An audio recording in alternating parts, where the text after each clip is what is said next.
This is the X-Zone Broadcast Network, broadcasting worldwide on broadcast affiliates and satellite program providers, including CNN Broadcast Network, Sirius Satellite Network, Star Media, Good News Radio Network, Angel Broadcast Network, Wiki Broadcast Network, and WPBN TV. For more information on the X-Zone Broadcast Network, visit us at www.xzbn.net.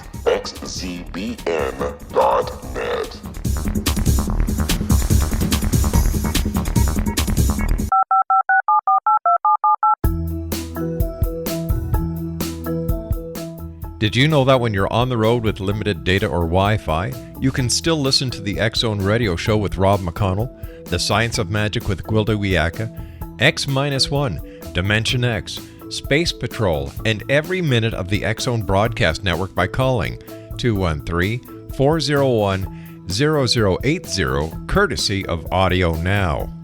No smartphone, app, or internet needed.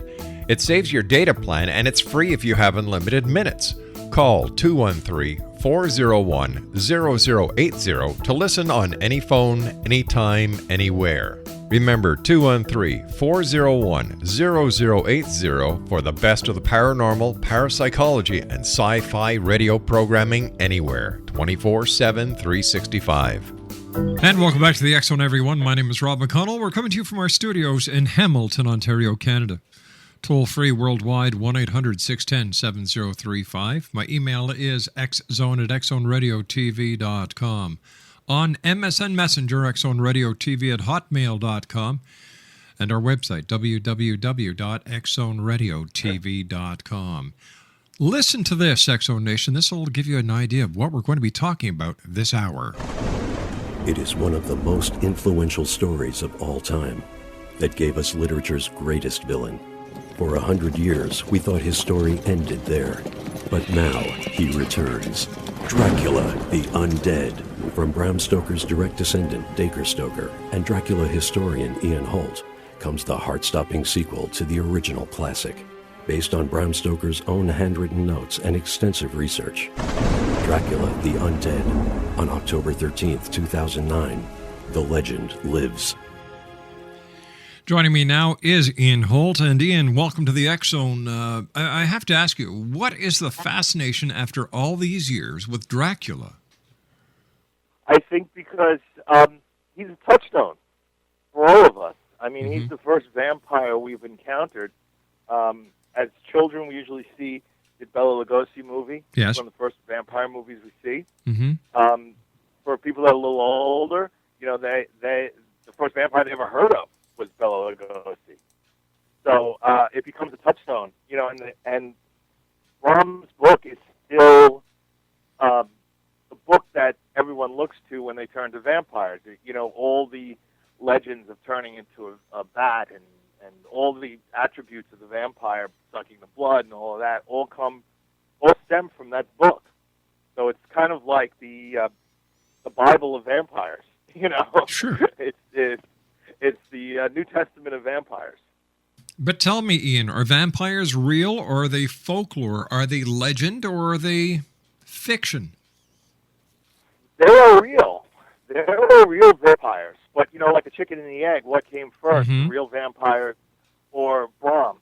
You know, there are real vampires out there today. There's a whole subculture.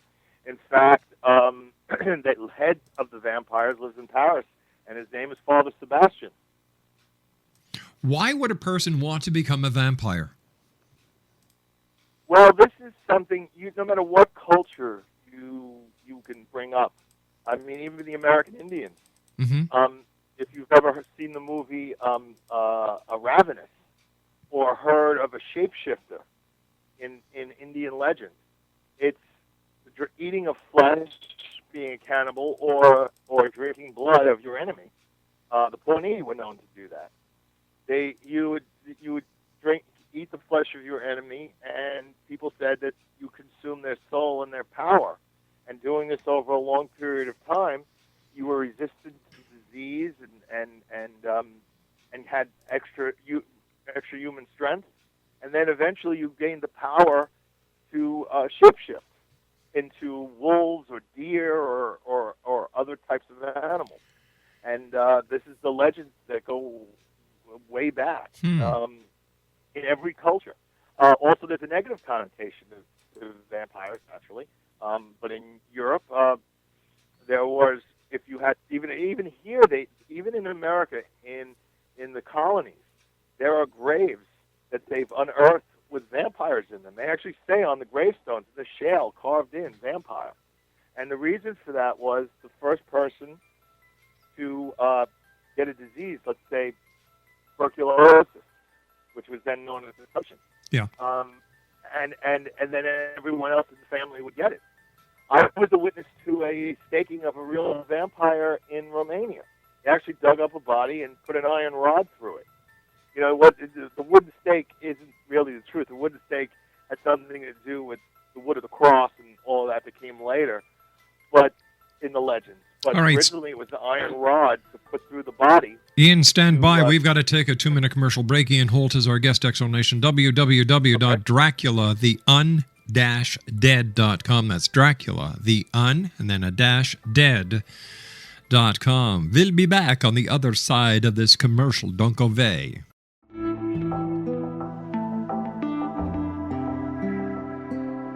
Take a step back in time and discover old Florida cuisine at Marsh Landing Restaurant in Fellsmere. Enjoy delicacies such as frog legs, gator tail, catfish, and swamp cabbage, or enjoy the more traditional cuisine like hand-cut Angus steaks, ribs, and seafood. Join us for breakfast with a southern flair featuring sweet potato pancakes, biscuits and gravy, and much more. Planning a party? Marsh Landing's private dining room can accommodate groups from 8 to 80 people. While you're visiting, enjoy the historic pictures, artifacts, and stories that line the walls. Marsh Landing is truly a unique experience. Marsh Landing Restaurant, 44 North Broadway in historic Fellsmere, or visit marshlandingrestaurant.com. Marsh Landing, old Florida cuisine at its best.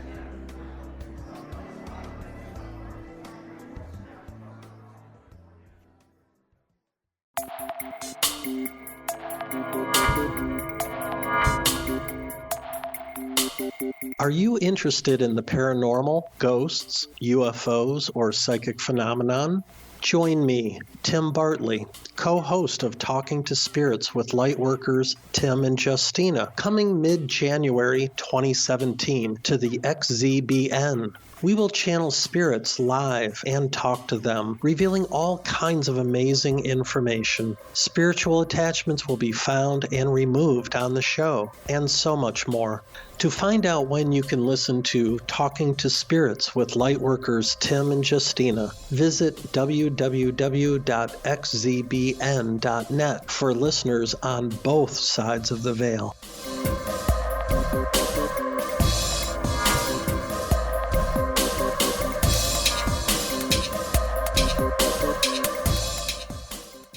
X Zone Nation, Ian Holt is our guest. We're talking about Dracula this hour here in the X Zone. And where did your interest in Dracula come from, Ian? Well, you hit on a little bit of it with that song, The Monster Mash.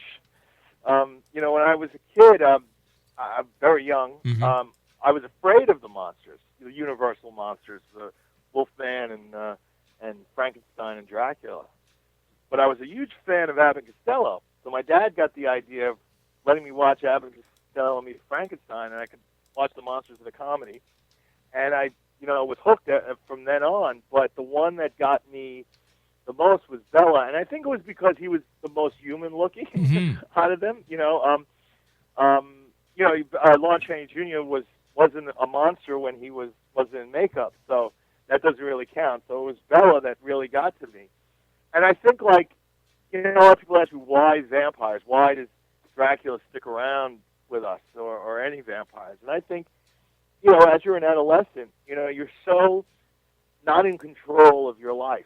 And you look at the vampire, he has the power of hypnotism. He can make people do what he wants. When you're struggling with, adolescence and you're trying to get the date, you want to have the captain of the cheerleading squad or the captain of the football team, whatever your choice. And you want, there's only one person that can date them in the whole school. But if you're Dracula, you can just wave your fingers, and all of a sudden, a little hypnotism, and they're dating you. You know, if you need a best friend, you know, you don't have a friend, bite him on the neck, you know, and you got a friend for life. You know, I think Dracula is kind of who we wish to be. If you're stuck in traffic and some guy cuts you off, you want to pull him out of the car and, you know, in a little road rage.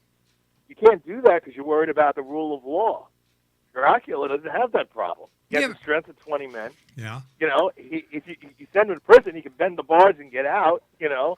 How can the police stop him? You know, bullets go right through him.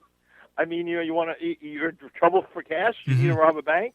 You know, we all have these fantasies, you know, and for most of us, they're just fantasies. For people, you know, like that are vampires, you know, not the real vampires, but of the movies, they have all this power. You know, it's a great fantasy, and I think adolescents, because they're so not in control of their life, really connect with vampires. I mean, look at the Twilight craze. Mm-hmm. All right, but you've got to separate fact from fiction at some time in your life. You just can't keep on pretending you're a vampire with all these powers when you're simply a mortal. True, but I think, you know, for a lot of people, you know, when they analyze the horror movie craze of the 80s, why did the slasher films go over so huge? Why is it that the virginal girl always winds up as the heroine of these movies, defeats the bad guy? I think it's, you know, almost like cathartic. You sit there and, you know, you're a geek in school. Well, you know, hey, I get to go watch these movies. The geek is the hero. The first one to always get killed is the, you know, the most popular kid in school, or the bad kid in school that everybody likes. You know, I think that's all part of it. I think, you know, we become as kids, get into the craze this way, and then it becomes part of our lives where we're always interested in the vampire because it was something that we attached to in our youth when we get older. So it's the idea that you don't have to, you know, have plastic surgery. You never grow old. You don't lose your hair. You know, all these things that, and of course, a man's greatest fear, his own mortality. You never die. You know, my favorite poster of all time is movie poster, is the Lost Boys poster. Even though it's not my favorite vampire movie, the poster is my favorite. It says at the top of the poster, sleep all day, party all night, never grow old, never die. It's fun to be a vampire. And I think that sums it up as best as I've ever heard it. All right, so let's just take a comparison between the fictional vampire, like Dracula, compared to the people in today's society who claim to be vampires. Like, they're going to die. If they're shot, they're going to die. I beg to differ. I mean, yes, they are going to die.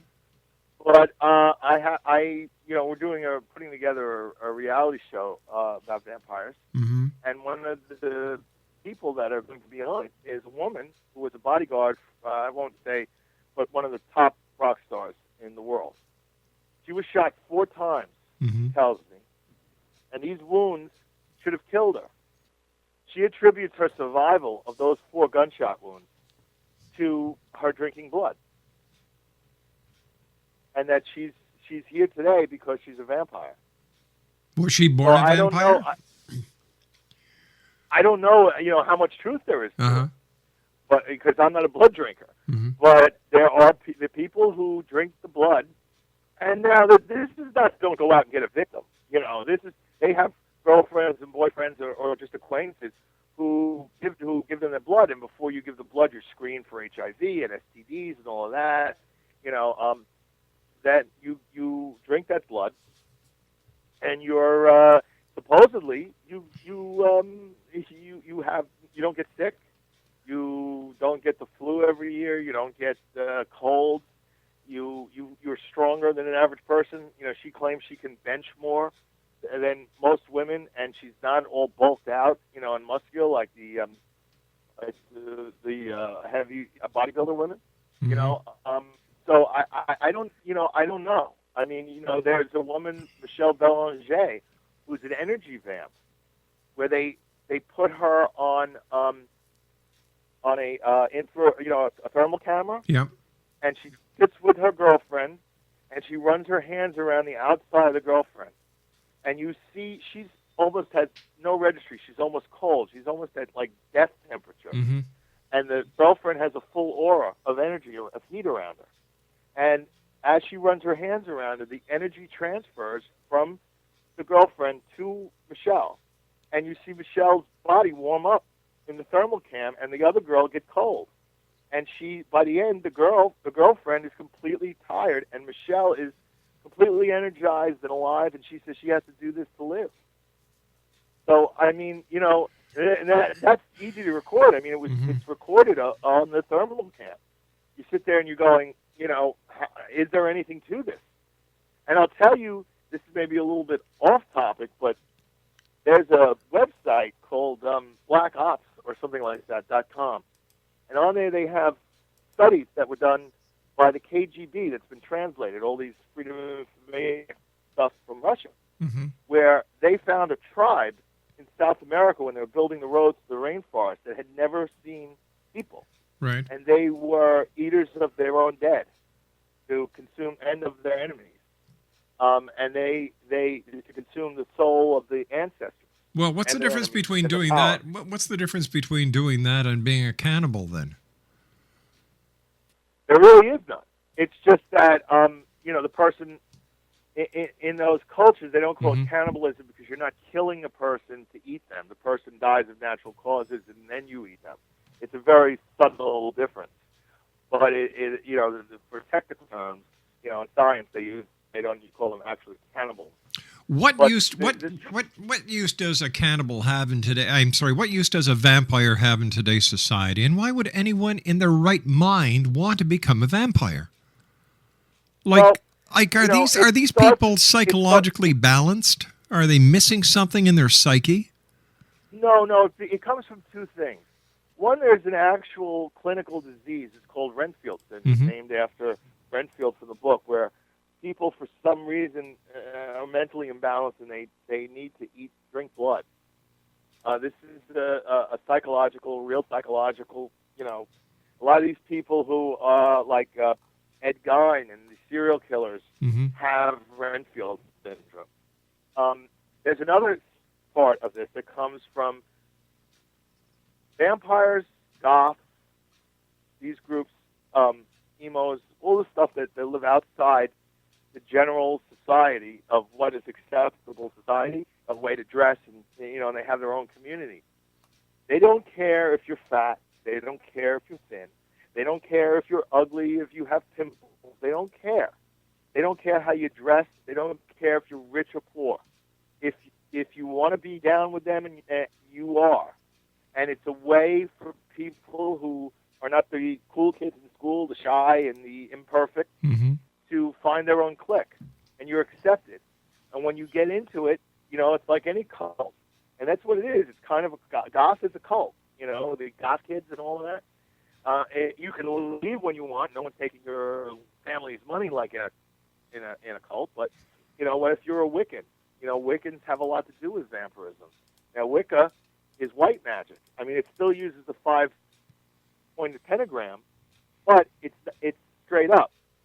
Evil, like black magic and the devil, is an inverted pentagram, like an upside-down cross. So a lot of people confuse Wicca for Satanism, but Wicca is just worshiping the goddess mother, which is the earth. They believe the earth is itself, the energy and the wellspring from which we come. So, vampires and all that stuff, you get involved with it because they're accepting. They'll take you in. It's the same psychological thing of why the gangs work. The Bloods and the Crips and all the LA gangs and, the Latin Kings and everybody else. It's a family situation where no matter what you are, they'll accept you. I think that has a lot to do with it. Stand by. You and I have to take our commercial break, Ian. Ian Holt is our guest, X-Zone Nation. www.dracula-the-dead.com. That's www.dracula-the-un, then there's a hyphen, dead.com. This is the X-Zone on the Talkstar Radio Network, X-Zone Broadcast Network. UK High Definition Radio, Euro High Definition Radio, Star Cable, X-Zone TV, and soon on NNTV. We'll be back on the other side of this break. Don't go away. This is the X-Zone Broadcast Network, broadcasting worldwide on broadcast affiliates and satellite program providers, including CNN Broadcast Network, Sirius Satellite Network, Star Media, Good News Radio Network, Angel Broadcast Network, Wiki Broadcast Network, and WPBN TV. For more information on the X-Zone Broadcast Network, visit us at www.xzbn.net.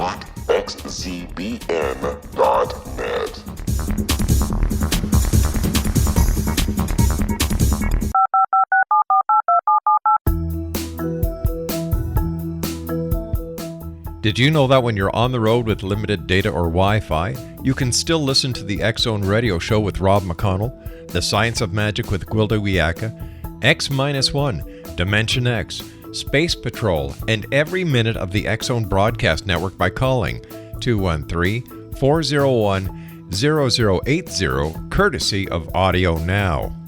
No smartphone, app, or internet needed. It saves your data plan and it's free if you have unlimited minutes. Call 213-401-0080 to listen on any phone, anytime, anywhere. Remember 213-401-0080 for the best of the paranormal, parapsychology, and sci-fi radio programming anywhere, 24/7, 365. Explanation. Ian Holt is our guest. We're talking about Dracula this hour. www.dracula-the-dead.com. Tell me about your book. Well, it started in, actually, the journey started in 1995 when I attended the First World Dracula Congress in Romania, and I got to see, stand at Chindia Tower where Dracula erected the forest to be impaled, 40,000 impaled Turkish soldiers, and I spent the night in Dracula's castle and stood at the window where his wife threw herself into the river. If you've seen Bram Stoker's Dracula, the Coppola movie. I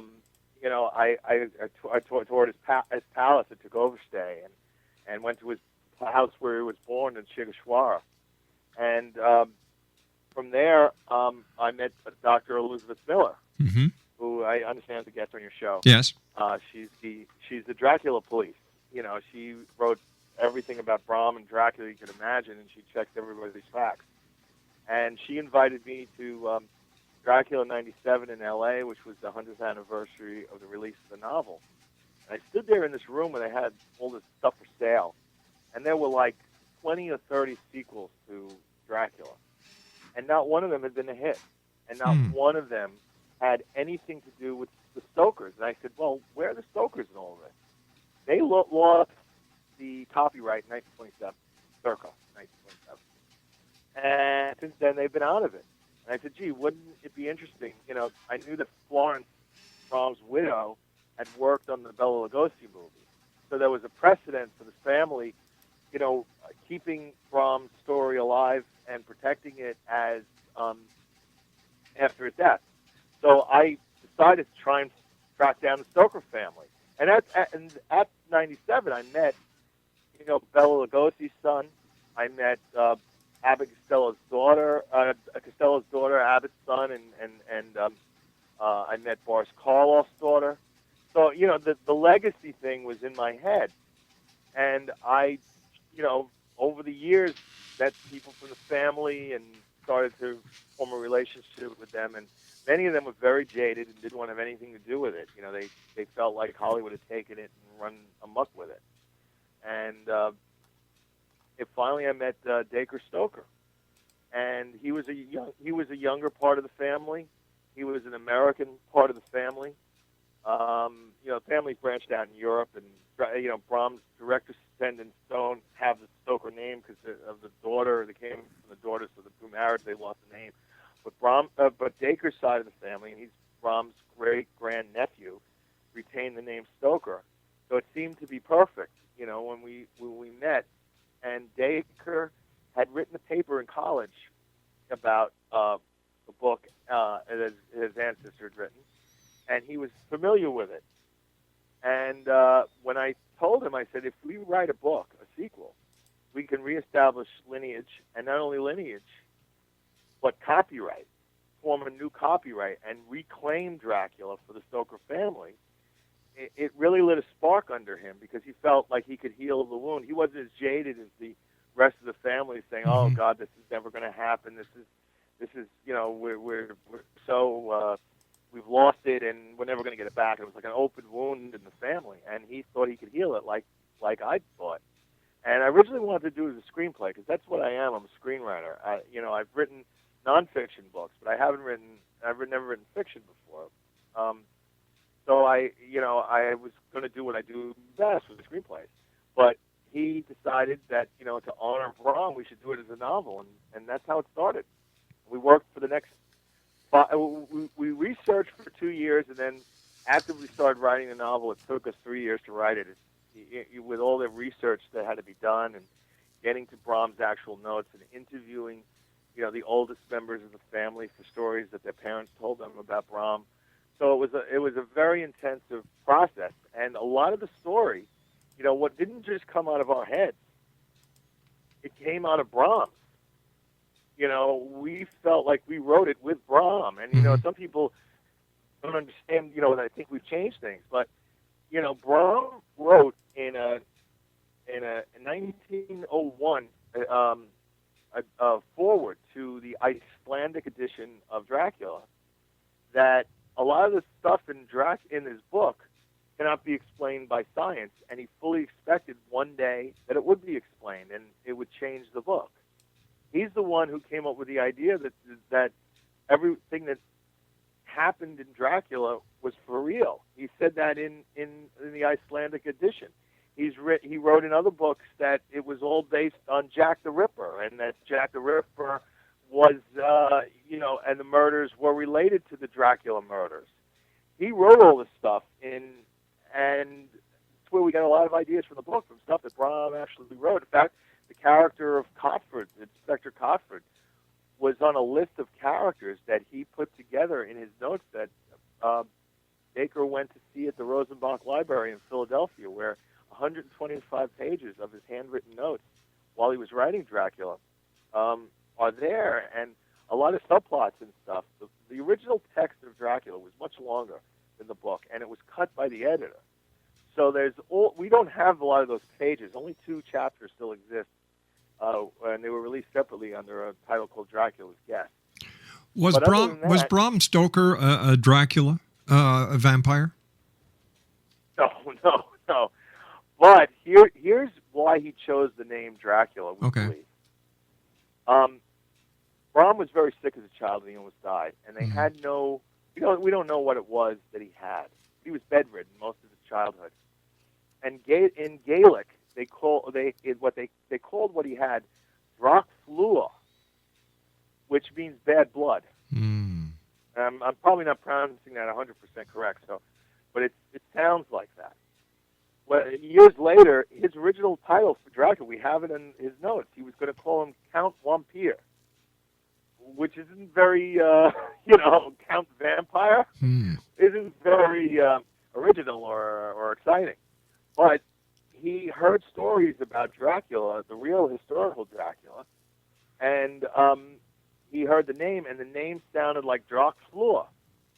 Dracula was what he heard, which is the Romanian pronunciation of the name. Dracul meaning dragon, and Ya meaning son of. And in Europe, the dragon is a symbol. I mean, in Romania, the dragon is a symbol for the devil in Orthodox Christian culture. The 7-headed dragon in the Book of Revelation. Well, he when it comes back to America, sometimes in Europe, it's translated as son of the devil, and that's how Bram heard it. And he said, "What a perfect name for not only does it sound like the blood disease that almost killed him, but he thought the name meant son of the devil, and what a perfect name for a villain of his book." And that's how it became Dracula.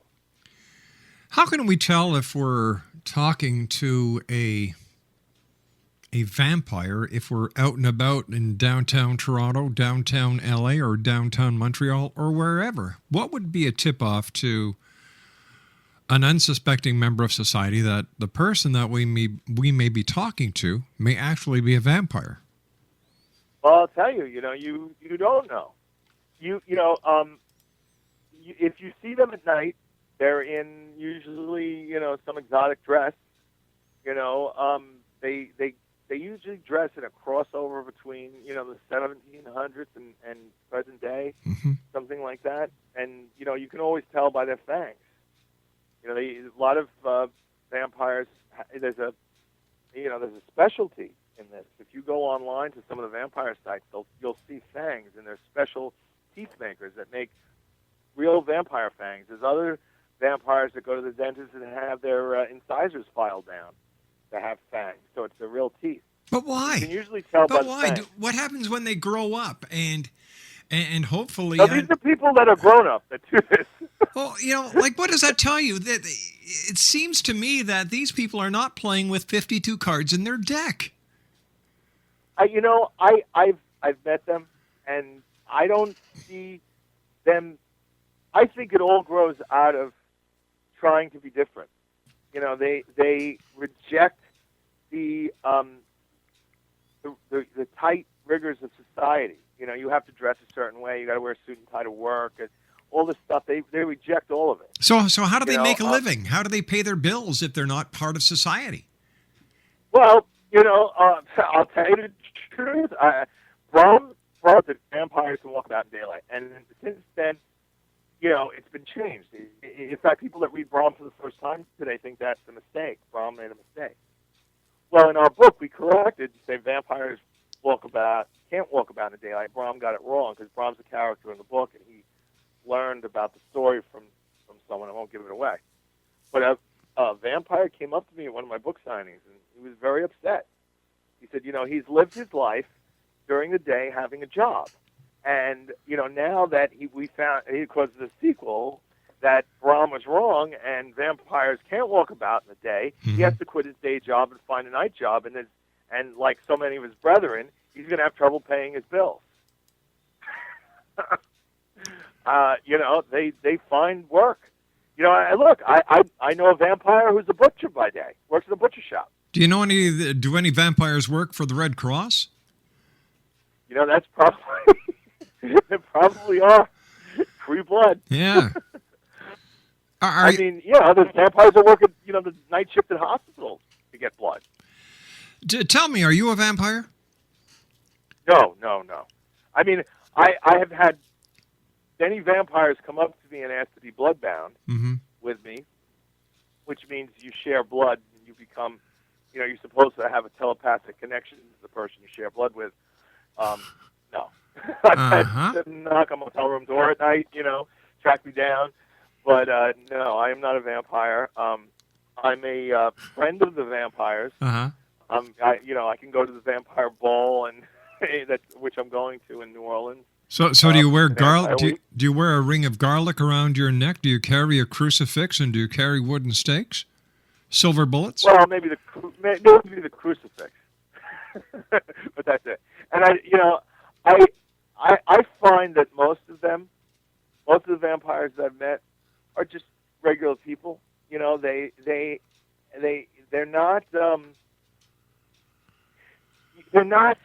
how should I say, aggressive or act this way. I think they're theatrical. I find That's a lot a nice of way them. of putting it. Yeah, they are. They make their own clothes. Mm-hmm. They're very talented, artistic people that somehow just want to live outside everyday society. They're not. They don't agree with with how our world works.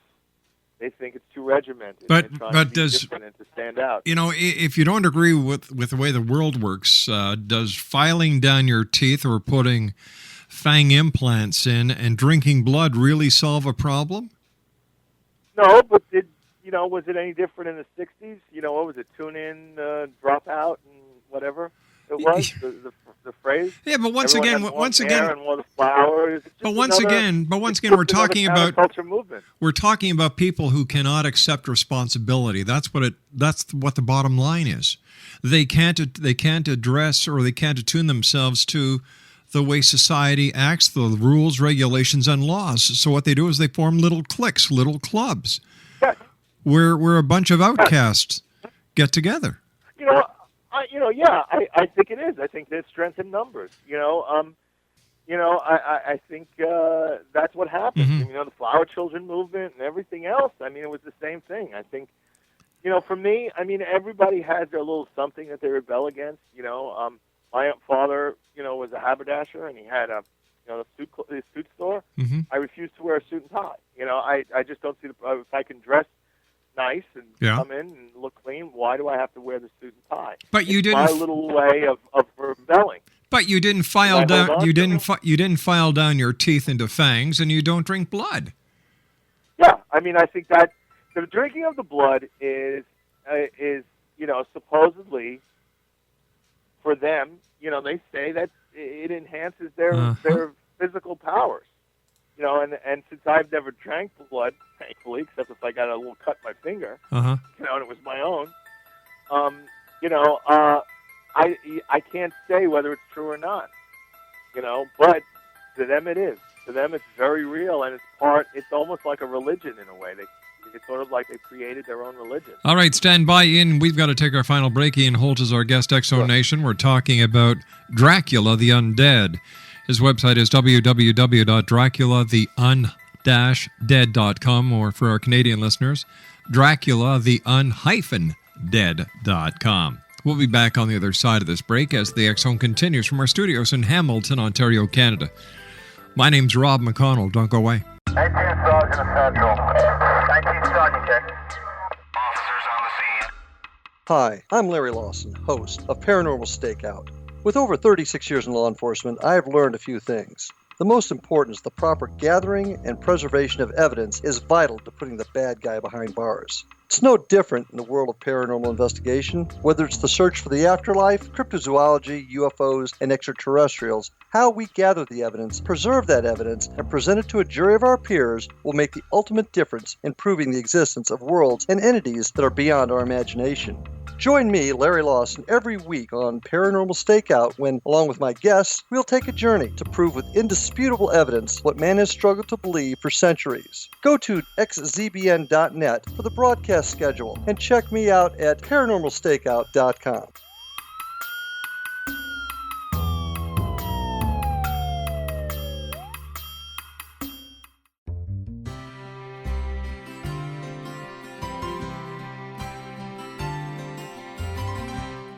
True healing must address 4 levels: physical, emotional, mental, and spiritual, for us to live joyful and productive lives.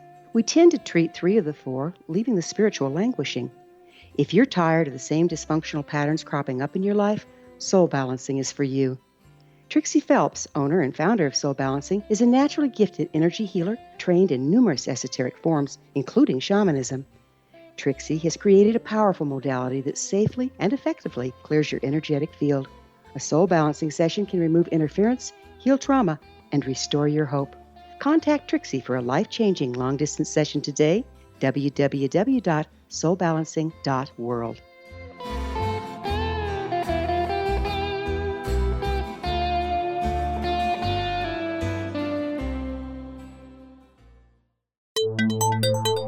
You're listening to the X Zone Broadcast Network, www.xzbn.net. Exo Nation, Ian Holt is our special guest this hour. It's been a great hour talking about vampires and Dracula. Exo Nation, Ian's website is www.draculatheundead.com, and that's Dracula the un-dead.com. You just finished another film project, didn't you? Yes, we just finished my first producing project, and I wrote it with Bleeberg Entertainment out of L.A. It's called Episode 50, and if you're a fan of the ghost hunting craze, this is a faux reality movie about based on a true story about day the ghost hunters get attacked by the ghosts. Not just getting evidence, but this time they actually attacked, and it's part of a true story. And we're very excited about it. It'll be out next year. It stars Kieran Elliott, if you know Spike TV's Deadliest Warrior, then you know Kieran. And it's pretty exciting. Why do you think people are still are so fascinated about ghosts these days? No, it boggles my imagination. I think it's because if ghosts exist, then possibly God exists, and there's an afterlife, and we go on after our death. And I think, and that's what this movie is about. It's about, you know, these ghost hunting shows never deal with the implications of the evidence they collect and how it relates to our mortal lives and our. Well, that's because most of the evidence that they collect is fabricated. Well, it could be, but you know, I'll tell you the truth. And I had 5 witnesses. One of the places we did our research was at the Trans-Allegheny Lunatic Asylum in West Virginia, and they gave me divining rods, and I had a 20-minute conversation with a ghost, and I felt like you did, but until I've seen it, and this wasn't just like the divining rods crossing for yes and separating a little by electromagnetic energy in the atmosphere. They went full east and west, open for no, and came back and closed for yes. Why didn't they didn't the ghost just talk to you? I don't know. You can say that they don't. Somehow you see these shows and you see battery drains and all these things in order for them to manifest. Yeah, but you see, I've been in television long enough to know that there's many reasons why a battery will drain, and 99999% have nothing to do with ghosts. I've seen batteries. How do you explain? I've seen batteries drain in the middle of the Atlantic Ocean on a ship. I've seen batteries drain in the middle of a hotel suite in Montreal, Quebec. And I also know that electromagnetic fields are not are not strictly indicative to the paranormal. So there's a lot that has to be taken. Is it, they say that these crossing electromagnetic fields crisscross the country in places like Stonehenge and all this with high energy. Hey, Ian, I hate to do this, but we've just run out of time for tonight. I want to thank you very much for joining me. Exonation, Ian Holt has been my guest. When it comes to vampires, I'm sorry. I don't buy it one bit. And ghost hunters, you guys also need a reality check. Don't buy that either. Show me the evidence, like with UFOs, government conspiracies and all that, then I'll believe. I'll be back on the other side of the news. Don't go away.